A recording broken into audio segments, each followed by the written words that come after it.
अच्छी खासी 100 बीघे में खेती बाड़ी, बम्पर उपज, साल भर में कम से कम 10 लाख का टर्नओवर, किसानी और नौकरी करने वाला भरा पूरा शिक्षित परिवार, गांव में 2 मंजिला आलीशान मकान।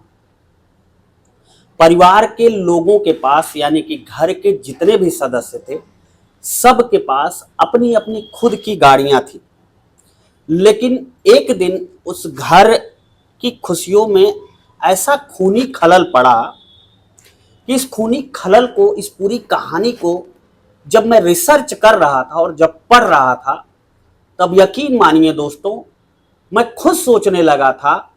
दरअसल इस कहानी के कुछ पहलू ऐसे थे जो आप पूरा सुनेंगे तो आप भी सोचने पर हैरान हो जाएंगे कि आखिर ये पूरा कांड कैसा हुआ।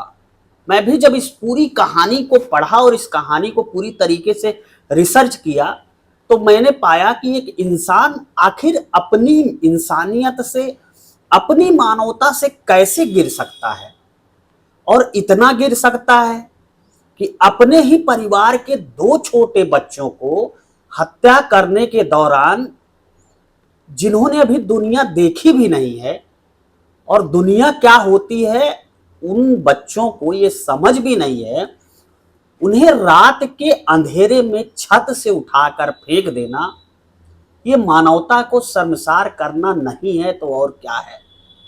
दोस्तों वाकई में पूरी कहानी आपको झकझोर कर रख देगी और आपके रोंगटे खड़े हो जाएंगे कि आखिर एक इंसान कैसे अपने ही परिवार के 6 सदस्यों को मौत के घाट उतार देता है। और उन 6 सदस्यों में जिनकी हत्या हुई थी, जो मरने वाले थे, से एक सदस्य ऐसा था जो मारने वाले की यानी कि हत्यारे की खुद की मां थी, उसको भी हत्यारे ने बुरी तरीके से मारा। बहुत ही भयानक कहानी है, बहुत ही रोंगटे खड़ी कर देने वाली कहानी है। फिलहाल आने वाले समाज के लिए और इस समाज के लिए एक सीख भरी कहानी जरूर है।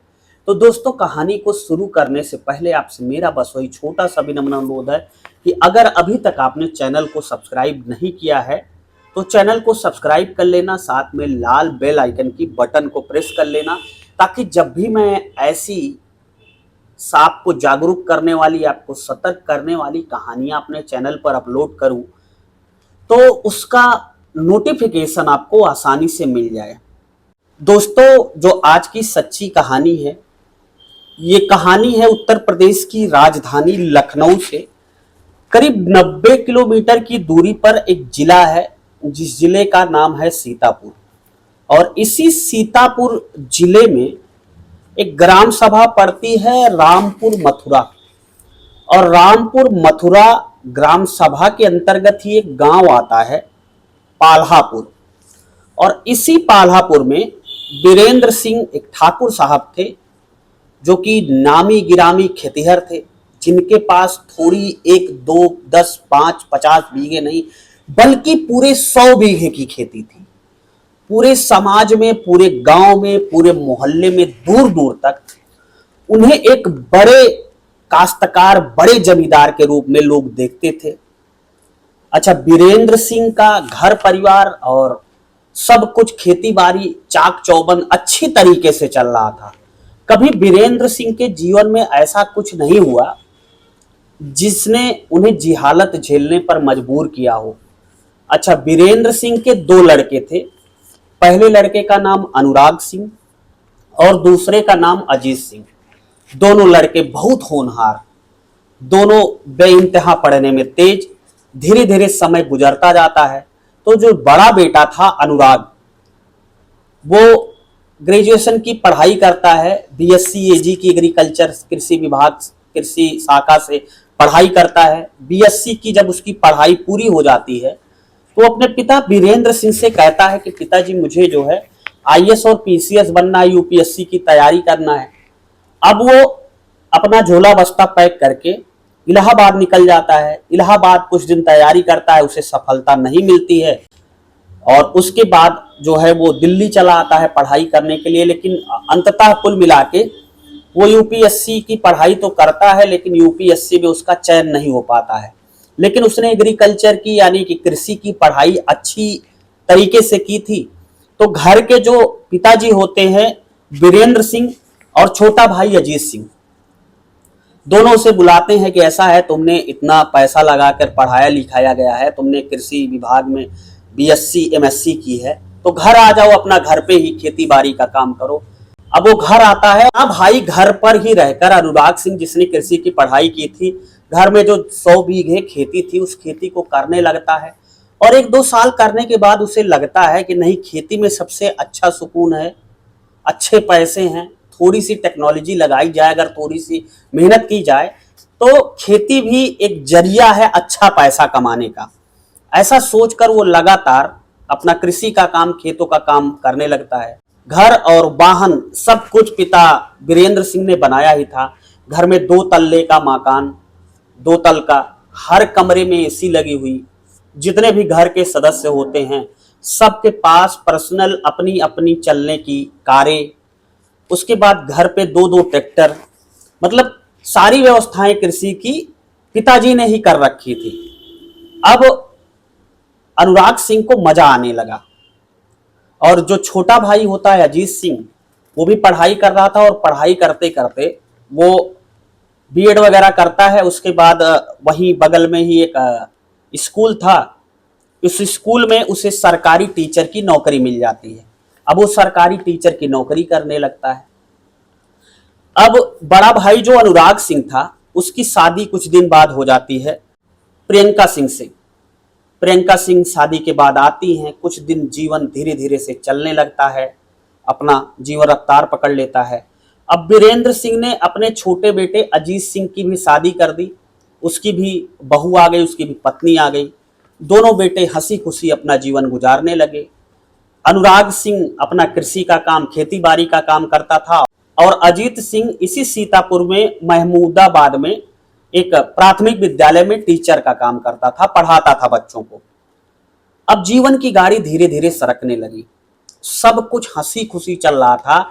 जो लोग पास पड़ोस मोहल्ले के थे इस घर को देखते थे तो सब बड़ा खुशी होते थे और चर्चा का विषय बना रहता था कि कम से कम 5 बीघे में बाउंड्री वॉल सहित किसी का घर बना है, पूरा पक्का बना है, एसी लगी है घर के हर परिवार के पास। यहां तक कि घर में 2 महिलाएं थी, अनुराग सिंह और अजीत सिंह, दोनों बेटों की बहुओं के पास भी अपनी चलने की कार थी। अब धीरे धीरे समय गुजरने लगता है और सन 2023 में तकरीबन 1-1.5 साल पहले पिता वीरेंद्र सिंह की मृत्यु हो जाती है। और वीरेंद्र सिंह की मृत्यु होने के बाद सब कुछ अपनी जगह पर धीरे धीरे चलता रहता है। अचानक पिता की मृत्यु को अभी 1 साल भी नहीं बीते थे कि 11 मई सन 2024 को एक पड़ोसी को, जो इनका घर था वीरेंद्र सिंह का, स्वर्गीय वीरेंद्र सिंह का, जहां पे दोनों बेटे रहते थे अनुराग सिंह और अजीत सिंह, यानी अजीत सिंह जो टीचर था, अनुराग सिंह बड़ा भाई जो घर पे ही रहकर खेती किसानी का काम करता था अच्छी तरीके से। अब इनके घर के जस्ट बगल के एक पड़ोसी को फोन आता है सुबह 4 बजे 11 मई 2024 को, और वो रो रो कर बताता है कि अंकल जी आप घर पे चले आइए।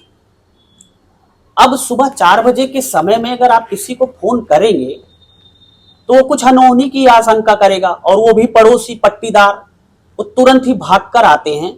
और भागकर जब वहां पहुंचते हैं तो घर का जो आलम था, पूरे बाउंड्री वॉल का में जो पूरा घर बना था, उस घर का जो आलम था दोस्तों, वो वाकई में हैरान और परेशान करने वाला था। तो उसी बाउंड्री वॉल के अंदर गेट खुलता है, अजीत सिंह आकर गेट खोलता है, जो अध्यापक था। अंदर आने के बाद जब पड़ोसी पूरा माहौल बाउंड्री के अंदर का देखते हैं तो उनके भी रोंगटे खड़े हो जाते हैं।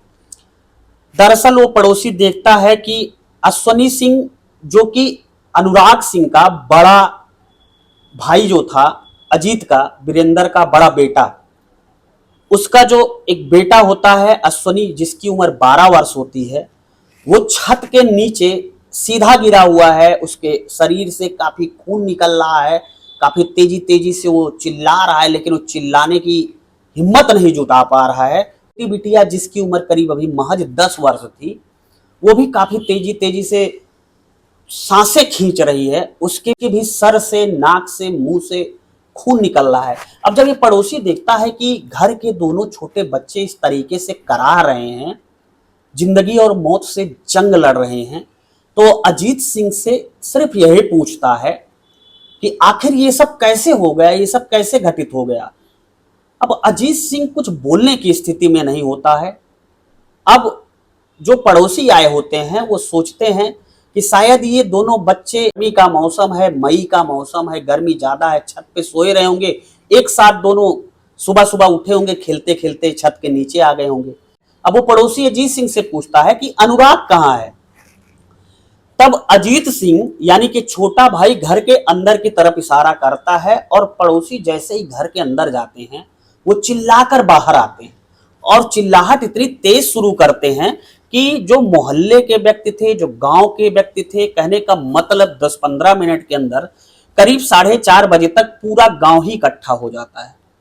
और चारों तरफ से जब जिसको सूचना मिलती है, जहां जहां तक ये बातें गूंजती है, पूरे सीतापुर जिले के वो लोग, जो लोग इस घटना को सुनते हैं, वो बरबस सिर्फ इस घटना को देखने के लिए पहुंच जाते हैं। और उसके बाद पुलिस को फोन किया जाता है और फिर पुलिस आती है। पुलिस आने के बाद जब पूरी तरीके से डेड बॉडी निकालने का सिलसिला घर से शुरू होता है, तो टोटल 6 लोगों की लाशें घर से निकाली जाती हैं। पहली जो लाश थी वो थी सावित्री सिंह की, जो कि बीरेंद्र सिंह की पत्नी थी और अनुराग और अजीत सिंह की मां थी, जिनकी उम्र तकरीबन 65 साल थी। दूसरी जो लाश थी वो थी खुद अनुराग सिंह की, जो कि अजीत सिंह जो मास्टर साहब थे उनका छोटा भाई, जो घर पे ही कृषि का काम करते थे। और तीसरी जो लाश थी वो थी प्रियंका सिंह की, जो कि अनुराग सिंह की पत्नी थी, जो कृषि का काम करता था, अनुराग सिंह उसकी पत्नी थी। और चौथी जो लाश थी वो थी अश्वनी, जिसकी उम्र 12 साल थी। तो 2 लाशें, जिनमें आदि 8 साल का और अश्वी 10 वर्ष की, जो बाउंड्री के बाहर पड़ी थी। जब पड़ोसी आए थे तो बाहर देखे थे। अच्छा, जब पुलिस इकट्ठा होती है, पूरा गांव इकट्ठा होता है, पुलिस आ जाती है, अंदर से डेड बॉडियां निकालने का सिलसिला चालू होता है। जब 4 बॉडियां बाहर से निकाल ली जाती हैं, तो बाहर जो छोटे बच्चों की लाशें पड़ी थी, पुलिस इन दोनों छोटे बच्चों के डेड बॉडी के पास जाती है तो देखती है कि दोनों बच्चों के डेड बॉडी में अभी जान बाकी है, कुछ मूवमेंट कर रही है, हल्का फुल्का हाथ पांव अपना हिलाने की कोशिश कर रही है। अब पुलिस तुरंत ही वहां पे लोगों को सूचित करती है। अब उसके बाद चाबी मांगी जाती है कार की, और चाबी मांगी जाती है अजीत सिंह से। अजीत सिंह से कहा जाता है मास्टर साहब से कि अनुराग के कार की चाबी दे दीजिए। पहले तो उनकी चाबी मांगी जाती है, लेकिन वो कहते हैं कि मेरी चाबी मिल नहीं रही है, मेरी चाबी पता नहीं कहाँ रखी है, मेरी चाबी मेरी पत्नी रख के गई है। दरअसल इस पूरी घटना के एक दिन पहले ही अजीत सिंह ने अपनी पत्नी और अपने बच्चों को उनके मायके भेज दिया था, जो वहीं से करीब 20-25 किलोमीटर के दायरे में था। सब लोग मान लेते हैं। अब अजीत सिंह से कहा जाता है कि अनुराग के कार की चाबी कहाँ है। गांव वाले, मोहल्ले वाले कहने लगते हैं कि भैया आपके घर में तो कई कार है, आप अनुराग सिंह की चाबी दे दीजिए। अब अजीत सिंह अंदर घुसता है, लेकिन तकरीबन आधे घंटे बाद वो चाबी ढूंढ कर लाता है। और चाबी ढूंढ कर लाने के बाद वो पड़ोसी को पकड़ाता है। पड़ोसी इन दोनों नन्हे बच्चों को लेकर उस कार पर सवार होता है और कार पर सवार होने के बाद उन्हें हॉस्पिटल ले जाता है। अब हॉस्पिटल, सीतापुर के एक हॉस्पिटल में पहुंचता है, जहां पर बेटे को दिखाया जाता है तो डॉक्टर बोलते हैं कि ये मृत हो चुका है। और दूसरी जब बिटिया को दिखाया जाता है, जिसका नाम अश्वी था, जिसकी उम्र 10 साल थी, तो डॉक्टर कहते हैं कि हम यहाँ से रिफर कर रहे हैं, ये हमारे हिसाब से बच नहीं सकती है, आप इसे ट्रामा सेंटर लखनऊ लेकर जाइए। अब ये लोग उस नन्ही सी जान को लेकर ट्रामा सेंटर लखनऊ के लिए रवाना होते हैं, लेकिन वो भी रास्ते में ही अपना दम तोड़ देती।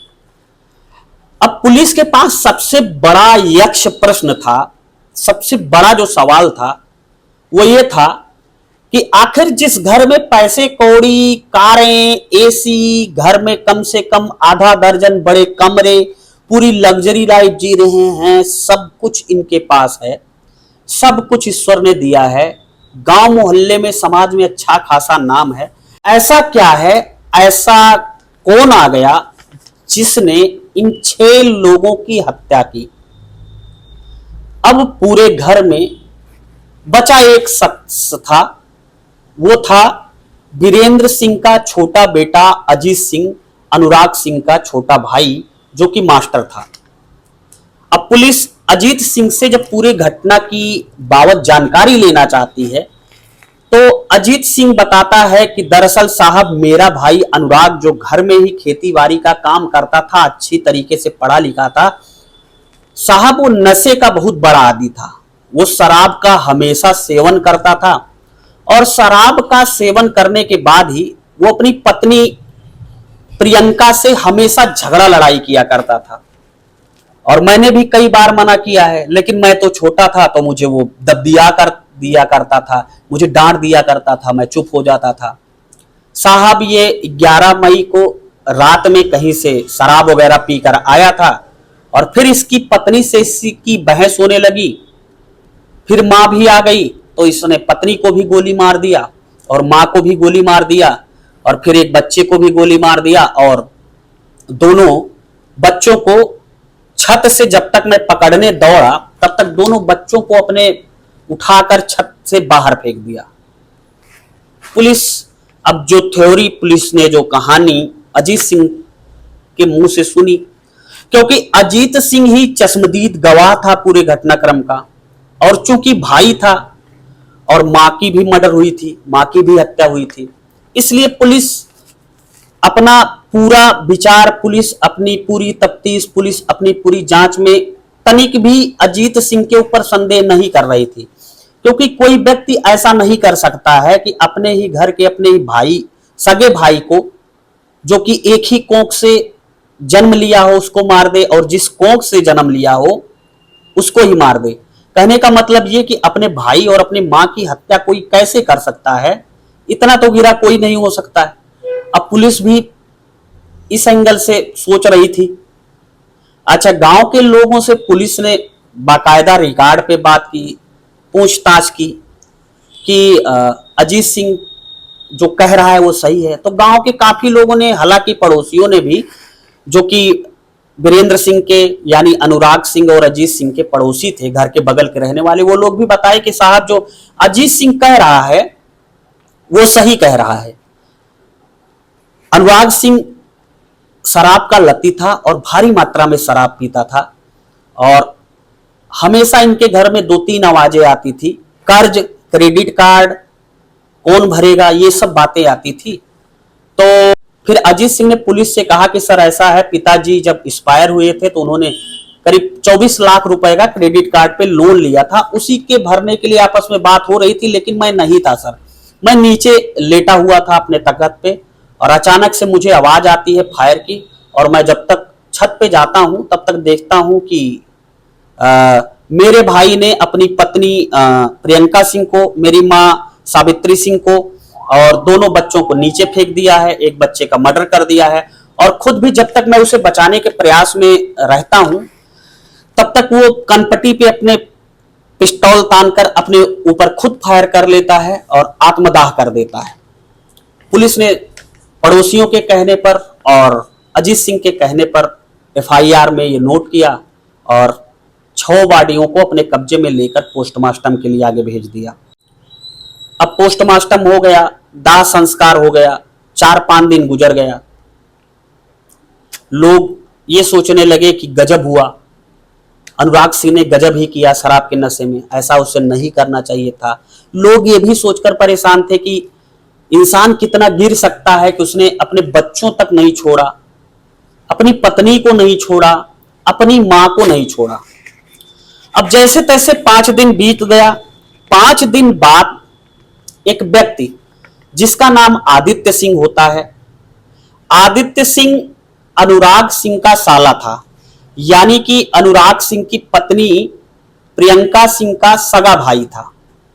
पुलिस के पास पहुंचता है और कहता है कि साहब चाहे जो भी हो, चाहे जैसे भी हो, मेरे जीजा चाहे जितने खराब रहे हो, चाहे वो दारू पी रहे हो, चाहे वो शराब पी रहे हो, चाहे वो जो भी नशा कर रहे हो, लेकिन मैं इतना दावे के साथ कह सकता हूं कि साहब मेरे जीजा अनुराग सिंह ऐसा कृत्य नहीं कर सकते, और ना ही वो अपने बच्चों की, ना ही अपने मां की, और ना ही अपने पत्नी की हत्या कर सकते हैं। इतना उनमें कलेजा नहीं था, इतना तो मैं व्यक्तिगत तौर पर उनके बारे में जानता हूं। हमारा रिश्ता बहुत दिन से है, कई साल हो गए साहब।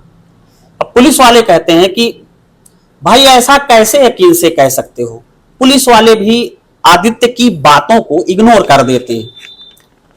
पुलिस वाले कहते हैं कि अब जो होना था वो हो चुका है, और जो कारण था पूरी 6 हत्याओं का वो भी निकलकर सामने आ चुका है।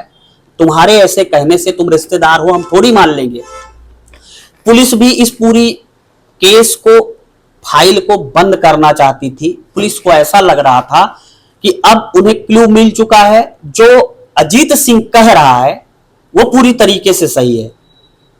लेकिन ठीक इसके एक दिन बाद पुलिस वालों को यह पता चलता है कि जो आदित्य सिंह है, यानी कि अनुराग सिंह का साला और प्रियंका सिंह का सगा भाई, वो उत्तर प्रदेश के मुख्यमंत्री रहे वीर बहादुर सिंह का नाती है। यानी कि वीर बहादुर सिंह जो है वो आदित्य के नाना थे। से विधायक फतेह बहादुर सिंह आदित्य के मामा हैं, और मृतका प्रियंका सिंह जो कि अनुराग सिंह की पत्नी थी, उनके सगे मामा हैं। अब पुलिस को लगता है कि मामला हाई प्रोफाइल में है, और आदित्य जो कह रहा है इसकी हमें जांच करनी पड़ेगी। पुलिस फिर से जांच करनी शुरू करती है, और पूरा शक का, संदेह का जो सुई थी, जो कांटा था, वो सीधा जाकर टिक जाता है छोटे भाई जो स्कूल में सरकारी टीचर था, अजीत सिंह से सवाल करने शुरू करती है। अजीत सिंह पुलिस को जितने भी सवालों के जवाब दिए, उनमें से कुछ ऐसे सवालों के जवाब थे जो पुलिस को खटक जाते हैं। जैसे कि पोस्टमास्टम की जो रिपोर्ट कह रही थी, वो कह रही थी कि अनुराग सिंह को जो गोली लगी थी वो सीधा सामने लगी थी, सर पे। दूसरी चीज ये कि जो स्टेटमेंट एफआईआर दर्ज कराते हुए अजीत सिंह ने दिया था, अजीत सिंह ने कहा था कि जब मेरा भाई अनुराग सिंह इन 6 लोगों की, जिसमें मां भी शामिल थी, उनकी मर्डर कर रहा था, उनकी हत्या कर रहा था, तो उसने मुझे दरवाजा, मेरा जिस दरवाजे में, जिस बेडरूम में मैं सोया हुआ था, उसका दरवाजे की जो कुंडी थी वो बाहर से लगा ली थी। अब पुलिस अजीत सिंह से पूछती है कि अगर बाहर से कुंडी लग गई थी तो तुम बाहर कैसे आए। इसका जवाब अजीत सिंह नहीं दे पाता है। पुलिस ये भी पूछती है कि अगर जब दोनों बच्चे करा रहे थे, तुमसे कार की चाबी मांगी गई, तो तुमने इतना देर क्यों लगा दी, लमसम आधे घंटे 40 मिनट बाद तुम चाबी लेकर आए। अजीत सिंह इस बात का भी जवाब नहीं दे पाता है। और मजे की बात यह थी कि अनुराग सिंह की हत्या, अनुराग सिंह का जो सुसाइड दिखाया जा रहा था कि उसने अपने पिस्टल को अपने कनपट्टी पर लगाकर मारा था, तो जब मर्डर हुआ था तब अजीत सिंह ने एफआईआर में कहा था कि उसने अपने कनपट्टी पर असलहा सटाकर मारा है, जबकि पोस्टमास्टम की रिपोर्ट कह रही थी कि गोली सीधा सामने से आई थी। यहां पर भी पुलिस को लग रहा था कि 2 बातें हैं, 2 तरीके से अजीत सिंह घुमाना चाह रहा है। जब अपने असली रूप में आकर अजीत सिंह से दबाव में जिस तरीके से पुलिस पूछताछ करती है, आपने देखा होगा पुलिस जब तक शांत बैठी रहे। अगर पुलिस अपने आप पे आ जाए तो शायद ही कोई ऐसी आपराधिक गतिविधि की गुत्थी हो जो कुछ समय के अंदर ही ना सुलझा ले। उस तरीके से जब अजीत सिंह से पूछताछ करना शुरू करती है, अजीत सिंह बातों को बदलता जाता है। अब लेकिन कुछ बातों से जब अजीत सिंह पकड़ में आ जाता है पुलिस अब पूरा पुख्ता प्रमाण करने के लिए मोबाइल नंबर की लोकेशन निकालती है। तो लोकेशन उसकी यही थी जहां पे ये 6 हत्याएं हुई थी, उसके घर पे ही थी। अब पुलिस को लगता है कि ये अकेला आदमी, एक सिंगल आदमी 6 लोगों की हत्याएं कैसे कर सकता है। पुलिस के लिए ये भी एक बहुत बड़ा प्रश्न था। पुलिस ने अजीत सिंह की पत्नी की मोबाइल लोकेशन निकाली तो पता चला कि वो अपने मायके में थी। उसके घर के जितने भी सदस्य थे, कुछ लोगों ने कहा कि हो सकता है कि अजीत सिंह का रात में साला भी आया हो इस काम में। तो उनकी सबकी लोकेशन ट्रेस की गई, लेकिन किसी की लोकेशन ऐसी नहीं मिली जो उस समय इनके घर पर थी। इनके घर पर सिर्फ अजीत सिंह ऐसा शख्स था जो जिंदा था, जिसकी लोकेशन उस घर पर थी। लिहाजा पुलिस का शक पुख्ता हो गया। अब पुलिस ने जब सही से पट्टे बजाने शुरू किए अजीत सिंह के ऊपर, तो अजीत सिंह ने पूरी घटना का खुलासा कर दिया। और घटना का खुलासा जब पुलिस ने किया, वो वाकई में बहुत ही रोंगटे खड़े करने वाला है। दरअसल उस रात अनुराग सिंह और अजीत सिंह दोनों घर पर ही थे। अजीत सिंह ने अपनी पत्नी को मायके भेज दिया था। अनुराग सिंह की पत्नी और तीनों बच्चे और उनकी 60 साल की बूढ़ी मां घर पर ही थी। उसके कुछ दिन पहले दोनों भाइयों में एक बात हुई थी। किसान क्रेडिट कार्ड का पिताजी ने 20-24 लाख रुपए कर्ज लिया है, लोन लिया है। उसकी बार बार नोटिस आ रही है, गांव में बेइज्जती हो रही है, तो उस पैसे को भरना है। और उस पैसे को भरेंगे हम लोग ऐसे कि दोनों भाई आधा आधा हिस्सा दे देंगे। अगर 20 लाख है तो दोनों भाई 10-10 लाख दे देंगे, और 24 लाख है तो 12 तुम दे दोगे, 12 मैं दे दूंगा। तो अनुराग सिंह जो घर पे खेती किसानी का काम करता था, उसने कहा था ठीक है भाई, हम 10 मई तक ये सारे पैसे इकट्ठा करके दे देंगे। अब आ गई 11 मई। 11 मई को अजीत घर पर ही था, लेकिन अनुराग सिंह अपनी पत्नी को और अपने बच्चों को लेकर लखनऊ गया था। वो देर करीब रात 10 बजे घर वापस लौटता है। इस दौरान बूढ़ी मां ने घर पे खिचड़ी बनाई थी और खिचड़ी किचन में रखी हुई थी। अब जब अनुराग सिंह का परिवार आ जाता है, कुछ देर बाद पानी वानी पीने के बाद, चाय वाय पीने के बाद दोनों भाइयों में बात होती है। तो अनुराग सिंह कहता है कि भाई देखो, मेरे पास अभी और खर्चे आ गए हैं, तो मैं एक आध महीना बाद ही ये जो किसान क्रेडिट कार्ड की आधी मेरी जानी है, मेरे हिस्से से जो मुझे पैसा देना है, वो मैं कुछ दिन बाद दे पाऊंगा। जिसपे अजीत सिंह आग बबूला हो जाता है और उसे कुछ नहीं सूझता है। वो सीधा किचन में जाता है और किचन में रखी खिचड़ी में इनकी गोलियां मिलाता है, ताकि उसमें गंध ज्यादा ना आए और ये लोग खा लें, आसानी से सो जाएं और इनका काम मैं आसानी से तमाम कर दूं। लेकिन उसकी ये चाल कामयाब नहीं होती है, क्योंकि जैसे ही खाने की थाली मां सबके लिए निकालती है सावित्री सिंह, वैसे ही अनुराग तपाक से बोलता है कि दरअसल हम लोगों ने खाना पीना रास्ते में ही खा लिया, हम लोग खाएंगे नहीं। अब अजीत सिंह को ये लगता है कि उसने जो मामला सेट किया था इन लोगों को अच्छी तरीके से सुलाने का, कि ये लोग सो जाएंगे, इन्हें हमेशा के लिए गहरी नींद में सुला दूंगा, वो मामला उसका बिगड़ता नजर आ रहा है। अब घर के सारे लोग, चूंकि अनुराग सिंह अपनी फैमिली को लेकर लखनऊ गया था, थका हारा था, गर्मी का मौसम था, वो अपने कमरे में जाकर सो जाता है।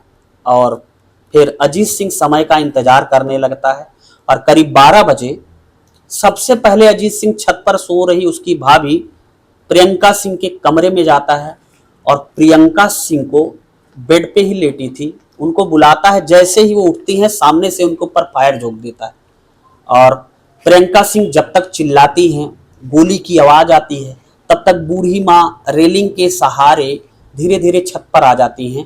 अनुराग सिंह के कमरे में पंखा और एसी चल रहा था, शायद इसलिए अनुराग सिंह को गोली की आवाज सुनाई ना पड़ी हो गहरी नींद में।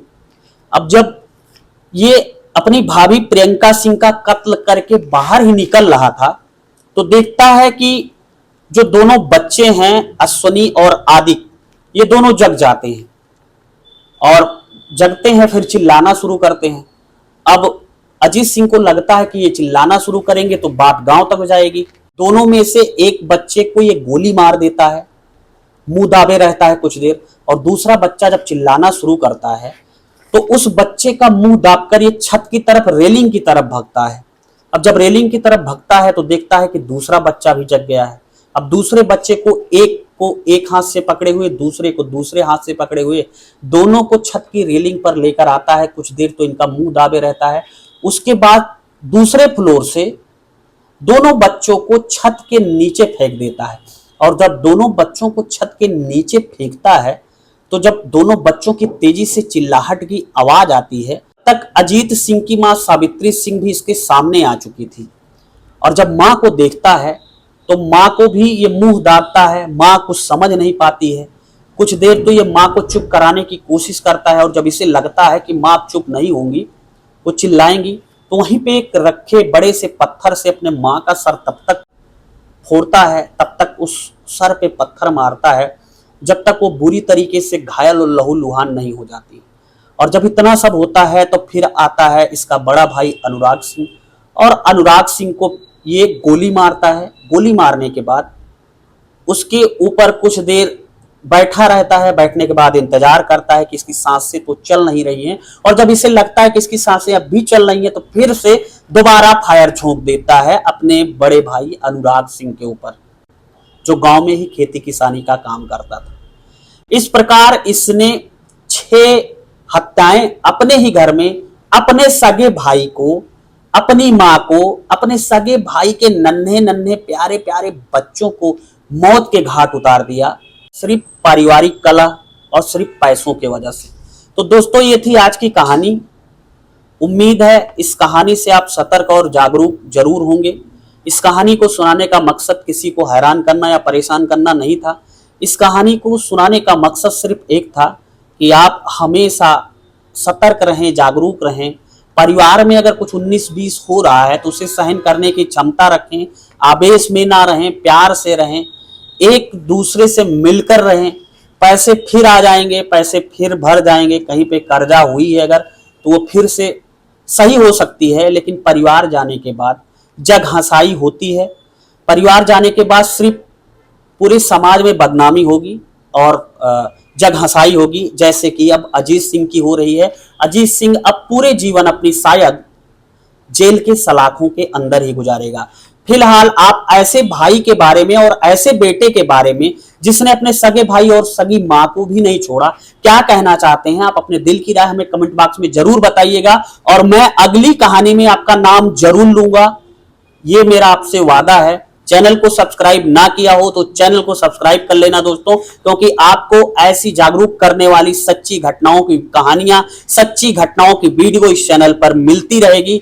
मिलता हूं ऐसी एक नई सच्ची कहानी के साथ आपको जल्द ही। तब तक के लिए दीजिए इजाजत। जय हिंद, वंदे मातरम।